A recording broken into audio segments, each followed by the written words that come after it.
গৌৰৱ গগৈৰ পাকিস্তানৰ সৈতে থকা সম্পৰ্কৰ কথা গৌৰৱ গগৈৰ শেহতীয়া যি বক্তব্য সেই বক্তব্যৰ পিছতে এই কথাবোৰ আকৌ এবাৰ প্ৰকাশ পাইছে। সাংসদ দিলীপ শইকীয়াই এই সন্দৰ্ভত আজি বক্তব্য ৰাখি সৰব সমালোচনা কৰিলে গৌৰৱ গগৈ। भारत के तीनों सेना बल के जो अतुलनीय साहस, शौर्य, वीर्य, जिनके कारण ऑपरेशन सिंदूर में भारत को बड़ी एक सफलता प्राप्ति हुई है और इस सफलता ने कई विषय को इस सदन के माध्यम से हम जनता को, भारत के हर नागरिक को मैं कहना चाहता हूँ, ये भारत अजेय है, ये भारत अपराजय है।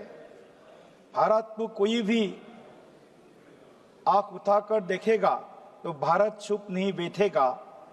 और आज का समय है आदरणीय प्रधानमंत्री नरेंद्र मोदी जी का सुशासन का, और हमारे जो सैन्य बल है, तीनों सैन्य बल ने जो बहादुरी दिखाया है इस ऑपरेशन के माध्यम में, मैं उस सैन्य बल को नमन करते हुए, सैल्यूट करते हुए भारत रत्न सुधाकांत आसाम के सुसंतान डॉक्टर भूपेन हजारिका का एक पंक्ति उनके सम्मान में मैं बोलना चाहता हूँ।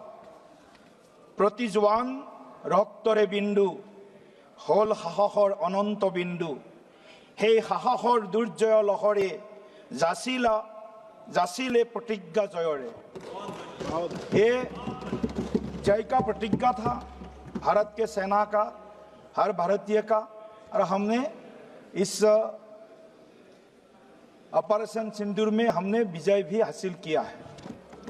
मैडम चेयरपर्सन, हम जानते हैं देश 1947 में आज़ाद हुआ है और आज़ादी के तुरंत बाद पाकिस्तान ने भारत के ऊपर हमला कर दिया। 1947-48, उसके बाद 1965, उसके बाद 1971, उसके बाद 1999 और अभी 2025 में ऑपरेशन सिंदूर। भारत ने सभी में विजय हासिल किया है, लेकिन जो अपोजिशन बेंच के कुछ हमारे बंधुओं ने कुछ जो लड़ाई हुई पाकिस्तान के साथ, उनका जो क्रेडिट लेना चाहते हैं वो क्रेडिट ले, हमारा कुछ उसमें आपत्ति भी नहीं है। लेकिन 1947-48 के लड़ाई में भारत ने कश्मीर के 1/3 जमीन खो दिया है। इसका जवाब ऑपोजिशन कांग्रेस के पास है। कांग्रेस ने इस सदन में भारत ने क्यों 1/3 ऑफ द कश्मीर लैंड खोया, उसका जवाब कांग्रेस के हमारे सांसद लोग इस सदन पर दे सकता है। क्या कांग्रेस इस लड़ाई में, उस लड़ाई में जो भारत ने खोया है, उसके लिए दुख व्यक्त कर सकते हैं, उसके लिए शरीक मांग सकते हैं भारत के जनता के प्रति? कांग्रेस का यह साहस नहीं है। उसके बाद मैडम चेयरपर्सन, 65 में वार हुआ, 71 में जो वार हुआ मैडम चेयरपर्सन, वो सबसे महत्वपूर्ण है। 71 में जो लड़ाई हुई पाकिस्तान के साथ, 71 में बांग्लादेश बना। भारत के सेना, भारत के उस समय के शासक सभी हम उस लड़ाई में जीतने के लिए हमने सब कुछ दांव में लगा दी। हम लड़ाई जीते भी। 90,000 पाक आर्मी ने हमारे पैर के सामने घुटना टेकने को मजबूर हो गया था। लेकिन बांग्लादेश बना। आज बांग्लादेश भारत के लिए, पूरे पूर्वोत्तर भारत के लिए विशेष करके आज एक सिर दर्द बन गया मैडम। आज बांग्लादेश 71 के बाद पूरे भारत, विशेष करके पूर्वोत्तर, असम, मेघालय, वेस्ट बंगाल, बिहार जैसे प्रदेशों में बांग्लादेशी घुसपैठियों के कारण आज वहां के डेमोग्राफी को भारी एक परिवर्तन, एक बड़ा एक डेमोग्राफिक सेंस हो रहा है।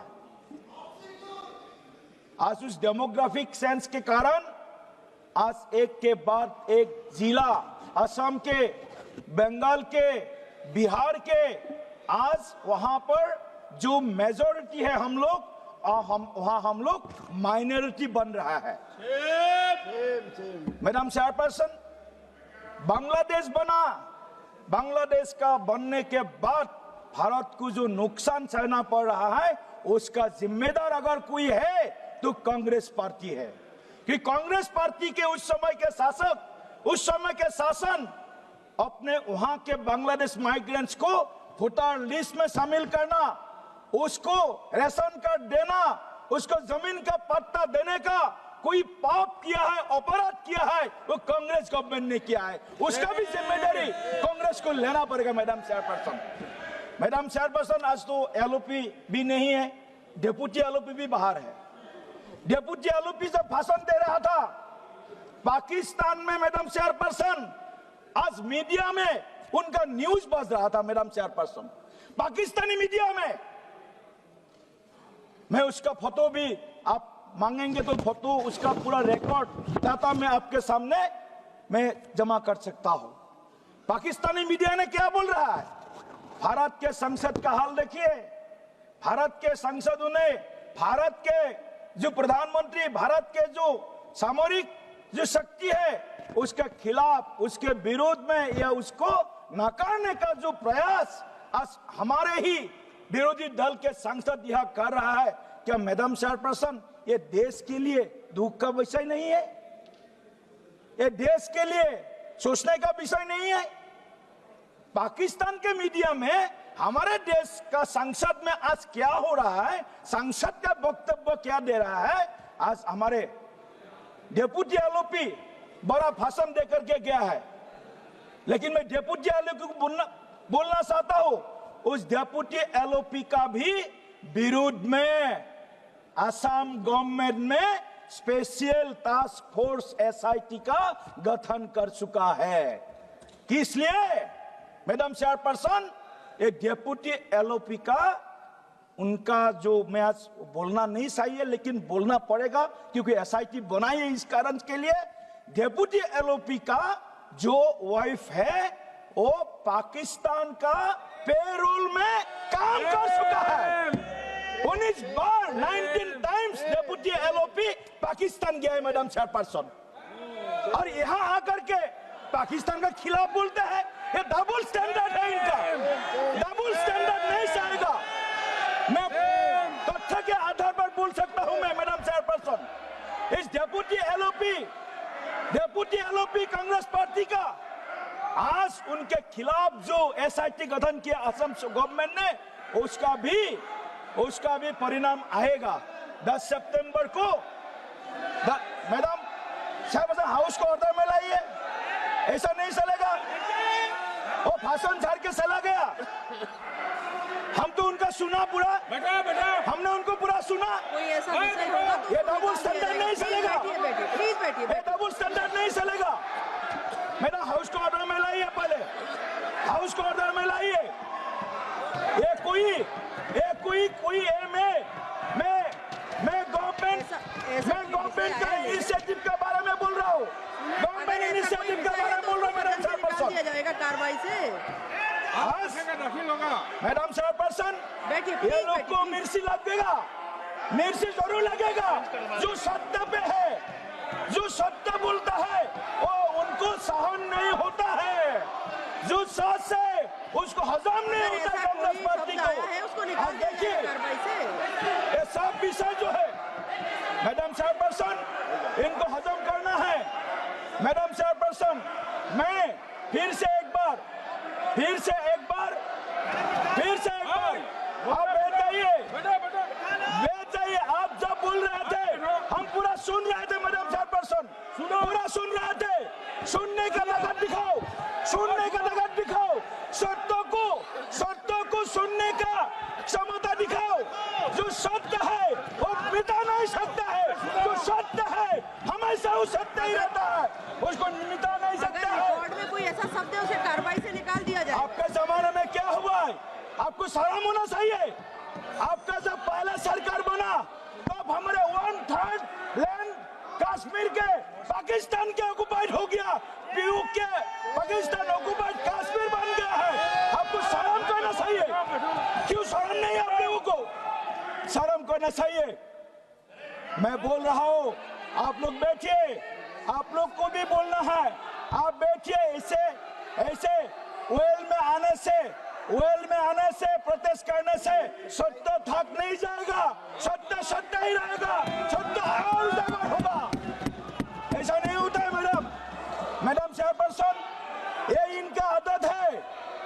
देश के खिलाफ वो कुछ यूनिवर्सिटी बने हैं ना, देश के खिलाफ वो यूनिवर्सिटी का कुछ फैन भी है। ऐसा शब्द है उसे कार्रवाई से निकाल दिया जाएगा। प्लीज बैठिए। इस देश में प्लीज बैठिए। इसीलिए मैं फिर से एक बार बोलना चाहता हूँ, मैडम चेयरपर्सन थोड़ा सा हजम कीजिए। हम भी हजम किया है। देश के स्वार्थ में, भारत के हित में कभी कुछ हजम करना भी सीखना चाहिए। मैडम चेयरपर्सन, मैं फिर से एक बार आदरणीय प्रधानमंत्री नरेंद्र मोदी जी का जो डिसाइसिव लीडरशिप है, भारतीय सैन्य बल का जो शक्ति सामर्थ्य है, उसको फिर सैल्यूट करता हूं। और साथ ही में कांग्रेस पार्टी ऑपोजिशन से विनती करता हूं, जे आप लोग भी सुनिए, आप लोग भी सुन के अगर वो आउट करना है तो कीजिए, कोई इशू नहीं। जो पाकिस्तान ऑक्युपाइड कश्मीर है वो जल्दी भारत का हिस्सा बनेगा। काम सुन के सीख लो, वो जल्दी बनेगा भारत का हिस्सा। आपको भारत को टुकड़ा करने का आपका मंशा है, उस मंशा को भाजपा नरेंद्र मोदी सरकार कभी वास्तव में इसको स्वीकार नहीं करेगा। पाकिस्तान के पास जो है वो भी भारत के साथ विलय होगा, ये पक्का भारतवासियों का संकल्पना है। बहुत बहुत धन्यवाद मैडम। फिर लास्ट में मैं एक बार इकबाल साहब का वो कविता सुना करके खत्म करता हूँ। सारे जहां से अच्छा सुन लो भाइयों, सारे जहां से अच्छा हिंदुस्तान हमारा, सारे जहां से अच्छा हिंदुस्तान हमारा। हम बुलबुली है इसी की, यह गुलिस्ता हमारा। आप लोग भी हमारे साथ में शामिल हो जाइए, आप लोग भी शामिल हो जाइए। ज्यादा दिन आपको और इधर बैठने का जरूरत नहीं है। अब बहुत साल बैठना पड़ेगा, 20-25 साल मिनिमम तो बैठना ही पड़ेगा। थोड़ा जल्दी आप लोग हमारे तरफ में आ जाइए। तो देश को एक साथ हम आगे बढ़ाने का 2047 तक भारत को विकसित राष्ट्र बनाने का हम सब प्रयास। दिलीप भाई कब बन रहे हैं?